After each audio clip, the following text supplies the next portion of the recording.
Hello guys, I hope आप सभी अच्छे होंगे। तो आज हम करने वाले हैं जो आपकी डिमांड पे ONR 002 जो कि है basics of hydrology sorry.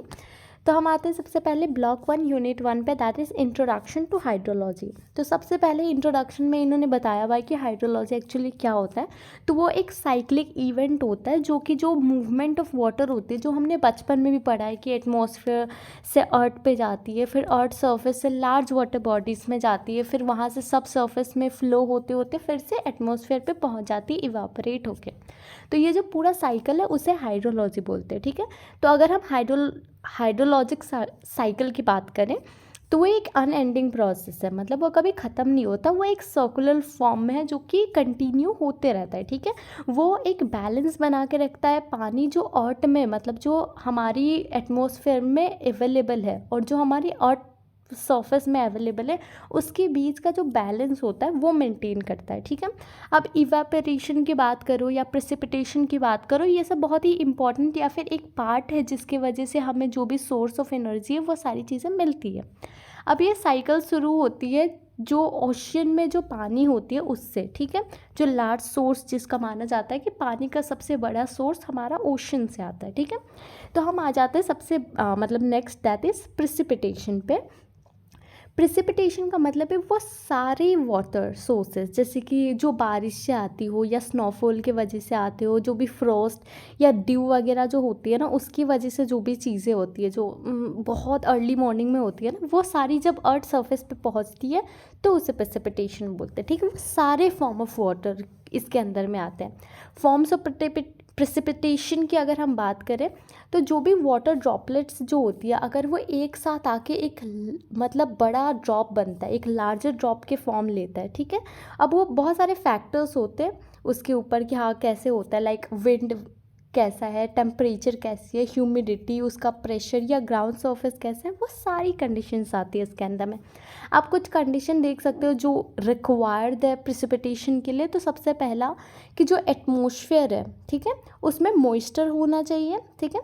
And ये भी कि जो भी न्यूक्ली है वो सफिशिएंट लेवल पे प्रेजेंट होना चाहिए, ठीक है, जो भी हमारी एट कंडेंसेशन में उसमें। और जो वेदर कंडीशन होती है वो भी अच्छी होनी चाहिए। जो कंडेंसेशन के लिए जो प्रोडक्ट रिक्वायर्ड है वो अर्थ तक पहुंचना बहुत ज़रूरी है। तो इसकी फॉर्मेशन, जब क्लाउड की फॉर्मेशन की हम बात करते हैं तो जब वार्म एयर जो होता है वो मतलब बहुत ज़्यादा, ठीक है, अगर वो कोल्ड एयर मास, मतलब कोल्ड एयर जो होता है हमारा, ठीक है, उससे मीट करता है, मतलब आप ये बोलो नॉर्मली कि जो वार्म एयर है वो लिफ्ट अप हो जाता है, मतलब ऊपर चला जाता है कोल्डर एयर से, मतलब जो ठंडी एयर होती है, ठीक है, वो नीचे आ जाती है और जो गर्म हवा होता है, ठीक है, वो ऊपर चला जाता है। तो एक फॉर्मेशन होता है, तो उसी मतलब उसी को बोलते हैं, ठीक है। देन सॉरी एक्चुअल में okay, rainfall intensity and duration. तो हम सबसे पहले बात करते हैं रेनफॉल इंटेंसिटी की। अब जिस रेट पे रेनफॉल होती है, ठीक है, जो भी रेट होता है यूजुअली MM/आवर ऐसे कैलकुलेट होती है कि दिस MM/आवर वैसे, ठीक है। तो जो एवरेज इंटेंसिटी होती है ना उसको कैलकुलेट किया जाता है रेनफॉल की डेप्थ को ड्यूरेशन के साथ, कि कितना डेप्थ है उस रेनफॉल में और उसकी ड्यूरेशन क्या है। लाइक आप टाइप ऑफ इंटेंसिटी में देख सकते हो कि लाइट होती है, मॉडरेट होती है, हैवी होती है। अब लाइट उसको बोलेंगे जो 2.5 से कम होगी, ठीक है, और मॉडरेट उसको बोलेंगे जो 2.5 to 7.5 के बीच में होगा, मतलब MM/आवर। एंड देन हैवी उसको बोलेंगे जो 7.5 एंड अबाव होगा, ठीक है। अगर हम बात करें रेनफॉल इंटेंसिटी ड्यूरेशन के बीच के रिलेशनशिप का, तो ये रिलेशनशिप रिक्वायर्ड इसलिए है ताकि हम वाटर रिसोर्सेज के जो भी प्रोजेक्ट्स वगैरह ना उसको डिज़ाइन कर सके प्रॉपर। मतलब इसमें बहुत सारे होते हैं कि जो भी रेनफॉल की इंटेंसिटीज़ होती है वो डिफरेंट ड्यूरेशंस के लिए कैसी होती है, लाइक अलग इंटेंसिटी की रेनफॉल अलग अलग ड्यूरेशन के लिए होती है, कि लाइक अगर हाई इंटेंसिटी है तो कितनी ड्यूरेशन होगी उसकी, अगर लो इंटेंसिटी है तो उसकी ड्यूरेशन कैसी होगी, ये सारी चीज़ें डिफर करती है जिसके बारे में हम डिटेल भी आगे पढ़ने वाले हैं, ठीक है, नेक्स्ट चैप्टर्स या फिर आगे। देन अगर हम बात करें recurrence, production and return periods का, कि कब फिर से बारिश होगी, ठीक है। तो ये एक फ्रीक्वेंसी है, मतलब आप एक रेनफॉल की गिवन इवेंट को देख लो कि कब रेनफॉल आया था या फिर कब होने वाला है, उससे आप चेक कर सकते हो, ठीक है। लाइक रेनफॉल की डेप्थ क्या होने वाली है, जो ड्यूरेशन होने वाला है वो क्या होगा, एक्सीड करेगा रेनफॉल या फिर इक्वल होगा पहले की तरह, ये सारी चीज़ें हम फाइंड आउट कर सकते हैं, ठीक है। देन हम आ जाते हैं नेक्स्ट पॉइंट पे, that is rainfall intensity duration frequency relationship. अब इसको सबसे इम्पॉर्टेंट टूल माना जाता है वाटर रिसोर्सेज को प्लान करने के लिए, डिज़ाइन करने के लिए। जो भी वाटर रिसोर्सेज की इंजीनियरिंग होती है, जो प्रोजेक्ट्स वगैरह होती है, उसको प्लान कैसे करना है, डिज़ाइन कैसे करना है, ऑपरेट कैसे करना है वाटर रिसोर्सेज के प्रोजेक्ट को, ये सारी चीज़ इसके अंदर में आती है, ठीक है। अब उसकी इंटेंसिटी अगर डिक्रीज़ होती है तो ड्यूरेशन इंक्रीज़ होगी, ठीक है। और टाइम जो होगा ना, जो कि रिटर्न पीरियड की कब बारिश होगी वो ज़्यादा होती है। मतलब ओके, सिंपल सा समझो, इंटेंसिटी अगर कम है, मतलब बहुत हैवी नहीं हो रही है रेन, स्लाइट ही हो रही है, कम कम हो रही है, तो ड्यूरेशन के लंबे टाइम तक बारिश होगी। जैसे होता है ना, कभी बहुत तेज़ बारिश आती है बट बहुत जल्दी ख़त्म हो जाता है, बट कभी धीरे धीरे आ रही होती है और चलता है पूरे दिन, ठीक है। तो वही चीज़ है कि जब इंटेंसिटी कम होती है उसके साथ ड्यूरेशन इंक्रीज़ होता है, और रिटर्न का जो पीरियड होता है कि कब वापस से बारिश आएगी उसका थोड़ा ज़्यादा बढ़ जाता है, ठीक है। और उसके बाद जो इंटेंसिटी होती है स्टॉर्म की वो भी बढ़ जाती है इसके साथ, ठीक है। तो अगर हम इसकी सिग्निफिकेंस की बात करें तो सबसे पहला है estimation of future rainfall trends and its reliability based on the past performance, कि हम एस्टिमेट करते हैं, मतलब एक अंदाज़ा लगाते हैं फ्यूचर रेनफॉल ट्रेंड्स के बारे में कि वो कितना उसकी पास्ट परफॉर्मेंस के बेसिस पे आगे क्या होने वाला है, किस तरीके की इंटेंसिटी, ड्यूरेशन या फिर हाँ, ये सारी चीज़ों के साथ आएगा, ठीक है। दूसरी चीज़ की जो प्रोबेबिलिटी होती है कि फ्लड आएगा या फिर नहीं आएगा, या फिर जो फ्लड कोजिंग स्टॉर्म्स होते हैं वो आएगी या नहीं आएगी, ये प्रेडिक्ट कर सकते हैं हम, ये सारी चीज़ें चेक करके। देन कंपैरेटिव एनालिसिस कर सकते हैं, जो रेनफॉल और रन ऑफ होते हैं उसके बीच में कंपेयर कर सकते हैं। देन जो भी रन ऑफ होते हैं एरिया में, जहाँ पे स्ट्रीम फ्लो डाटा अगर आप चेक करो तो उसको हम चेक कर सकते हैं, ठीक है। इवन जो वेरिएशंस होते हैं रेनफॉल में, कि अलग अलग एरिया में अलग अलग टाइप की या फिर अलग अलग इंटेंसिटी की रेनफॉल होती है, राइट, अलग अलग टाइम पीरियड के लिए होती है, तो उसका भी एस्टिमेट हम लगा सकते हैं कि स्टॉर्म आने वाला है, सीजनल है या फिर किसी और रीज़न से बारिश आ रही है, ये सारी चीज़ें। देन एस्टिमेशन की लॉन्ग टर्म जो एवरेज रेनफॉल होती है for a particular place, for suppose हमने एक टेरेन कैलकुलेट कर लिया कि इस जगह पे पर्टिकुलरली एक लॉन्ग टर्म एवरेज जो रेनफॉल होती है कि इतना तो होता ही है, उस चीज़ों को हम चेक कर सकते हैं, उसका एस्टिमेट लगा सकते हैं। Then the last one is कि जो भी मीन एनुअल प्रिडिक्शन होती है, ठीक है, कि किसी भी प्लेस में जहाँ पे ज़्यादा मेजर्ड नहीं की जाती है या फिर जहाँ पे नहीं होता, उसकी साइकोग्राफिक पैरामीटर्स को भी मेज़र कर सकते हैं, ताकि हमें सारी आइडिया हो जाए। इवन प्रीवियसली जो वेदर रिपोर्ट आपको मिलती है ना कि आज बारिश होने वाली है, कल बारिश होने वाली है, वो ये सारी चीज़ों को चेक करके, उसकी इंटेंसिटी को फिगर आउट करके, उसके ड्यूरेशन को फिगर आउट करके, ये सारी चीज़ें तय करती है, तभी वो बता पाती है, जो कि ऑलमोस्ट एक्यूरेट होती है। बट कभी कभी वो चीज़ें क्लैश हो जाती है, बट दैट्स ओके, ऑब्वियसली आप कैलकुलेशन में थोड़ा बहुत तो होती है, राइट। तो वह सारी चीज़ है।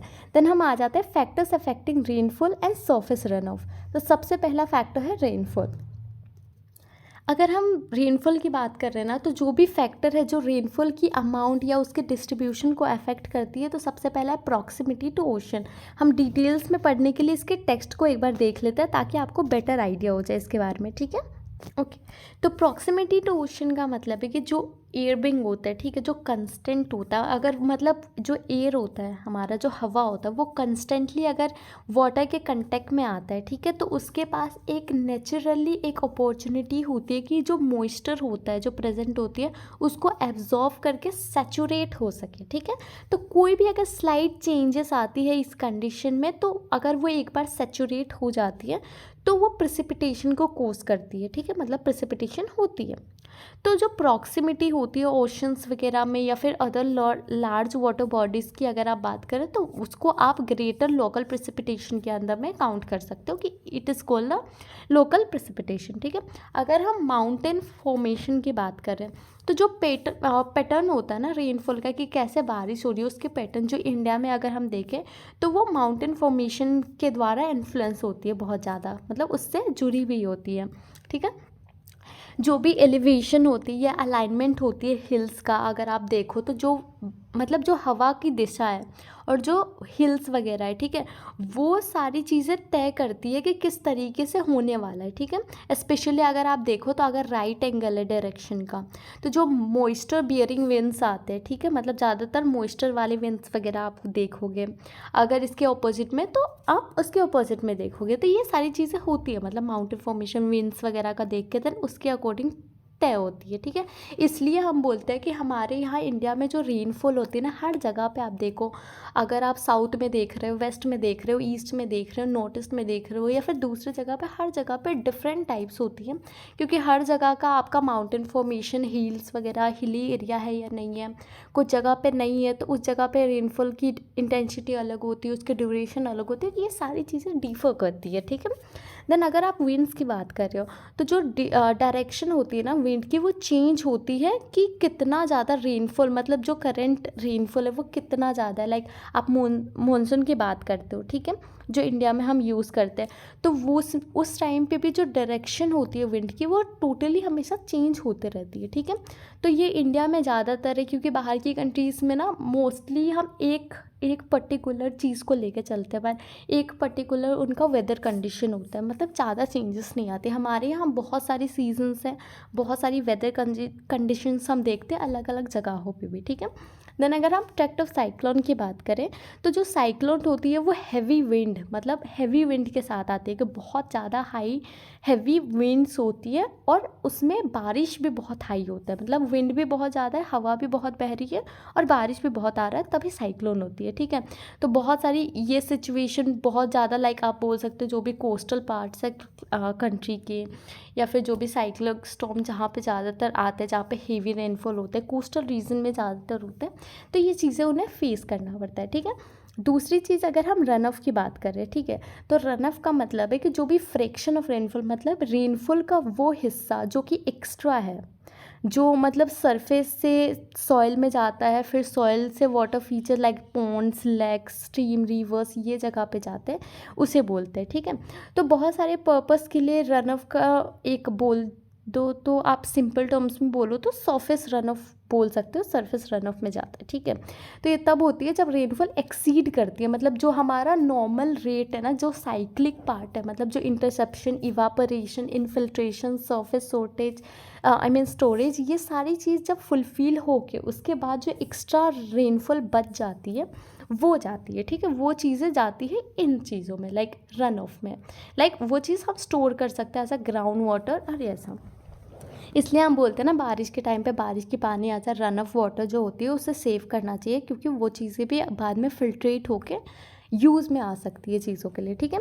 तो ये चीज़ें अगर मतलब जो रन ऑफ की रेट को जो अफेक्ट करती है, सबसे पहला है क्लाइमेटिक फैक्टर, ठीक है, कि प्रेसिपिटेशन का टाइप कैसा है, कि मतलब बहुत इंपॉर्टेंट है कि प्रेसिपिटेशन का टाइप आपको पता हो, कि मतलब जो प्रेसिपिटेशन है, ठीक है, जो फॉर्म ऑफ रेन है वो कितना ज़्यादा, मतलब उसकी इंटेंसिटी क्या है, उसकी मैग्नीट्यूड क्या है, वो कितना कैपेबल है कि वो रन ऑफ जनरेट कर सकता है, ठीक है। जो स्नो की भी अगर आप बात करो तो वो तभी रन ऑफ क्रिएट करता है जब वो मेल्ट करता है, क्योंकि वो सॉलिड फॉर्म में होता है, तो जब वो मेल्ट करेगा तभी वो पानी के फॉर्म में होगा, तभी एक्स्ट्रा होगा, तभी स्टोर करने की बातें आएंगी ना। तो इसलिए तो ये चीज़ें बहुत मैटर करती है, रेनफॉल की इंटेंसिटी मैटर करती है, ये भी मैटर करता है कि रेट और जो वॉल्यूम है रन ऑफ का वो कितना ज़्यादा है, ठीक है। जो टोटल वॉल्यूम होता है ना वो मच हायर होता है इंटेंसिटी से, मतलब जो वॉल्यूम होगा हमारे रन ऑफ का वो हाई होगा इंटेंसिटी रेनफॉल से, अगर पूरा टोटल रेन का भी अगर आप कैलकुलेट करो तब भी, ठीक है। तो ये चीज़ें यहाँ पे आपको फिगर दिया हुआ है जिससे आप चेक कर सकते हो जो रिलेशनशिप होती है रन ऑफ का और रेनफॉल की, जो डेप्थ और इंटेंसिटीज होती है उसके बारे में। Then next is duration of rainfall. जो ड्यूरेशन है रेनफॉल का वो बहुत मैटर करता है, क्योंकि वो डिसाइड करती है कि कितना है, लंबे टाइम तक होगी तो वो लंबा होगा, अगर शॉर्ट पीरियड तक होगी तो फिर ज़्यादा पानी नहीं होगा, राइट। तो वो चीज़ें बहुत मैटर करती है। देन विंड की डायरेक्शन मैटर करती है। एक रेनफॉल स्टॉर्म जो होता है ना वो मूव करता है, जिस डायरेक्शन में मूव कर रहे हैं, ठीक है, उसके अकॉर्डिंग तय होती है, तो उसके अकॉर्डिंग भी पता चलता है कि पानी किस दिशा में फ्लो होगी प्रॉपर, ये सारी चीज़ें, ठीक है। और भी क्लाइमेटिक फैक्टर्स हो सकती है, लाइक टेम्परेचर मैटर कर सकती है, विंड ह्यूमिडिटी मैटर कर सकती है, हाई टेम्परेचर है, लो टेम्परेचर है, विंड की वेलोसिटी क्या है, ये सारी चीज़ें डिसाइड करेंगी, इवापोरेशन का रेट क्या है, प्रेसिपिटेशन का एंड बाकी साइक्लिक इवेंट्स का जो वाटर के साथ मतलब फुलफिल होती है, ठीक है।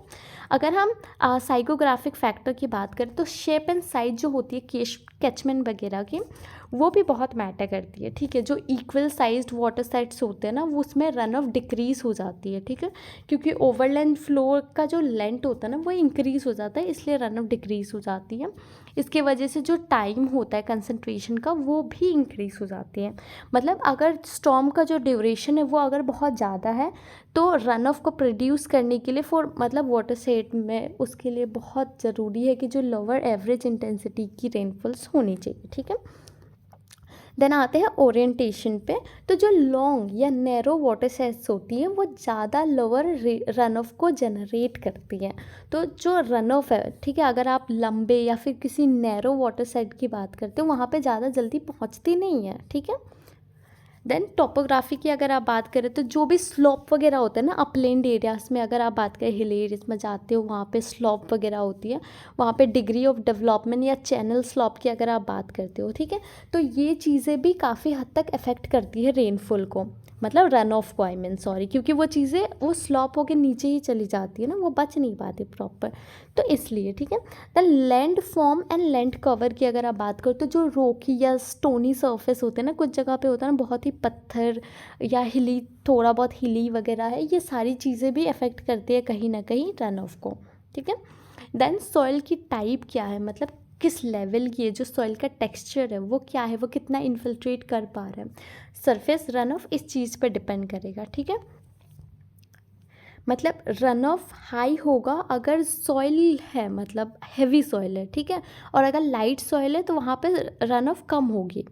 बट अगर बहुत ही हैवी सॉइल है वहाँ पे तो उस जगह पे रन ऑफ के चांसेस ज़्यादा होते हैं कि मतलब पानी फ्लो होके चला जा रहा है वैसे, क्योंकि वो घुस नहीं पा रहा, वो बहुत ही हार्ड है, उसके अंदर वो एब्जॉर्ब नहीं कर पा रहा ग्राउंड में, तो रन ऑफ ही होगा, राइट। जब वो एब्जॉर्ब नहीं कर पाएगा पानी को, एक्सेस वाटर अगर फ्लो होंगे वो अगर स्ट्रीम वगैरह में जाएंगे तो डैट मीन्स हैवी सॉइल है, ठीक है।